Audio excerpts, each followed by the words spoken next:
Ето тук ние виждаме едно сирене, което е с доста така някакси по-интересна повърхност даже на парченцето, и ако го разрежем, аз още с ножа чувствам, че то е толкова мекичко. Ето тук виждате ли парченцата, вече ако ги сравниме двете парченца, разликата, мисля, че за всеки човек с така нормално зрение се вижда.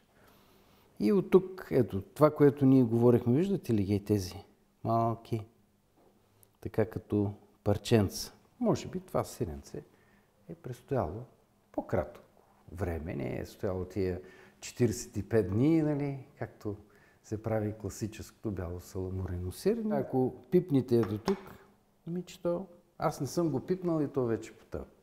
Сега, тук малко е тънък всъщност.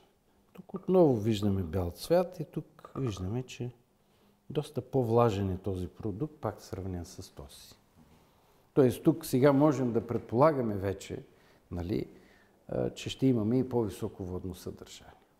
Всъщност голямата интрига в цялата така игра, нали, по някой път на измама на клиента е това да се продаде на клиента малко повече вода.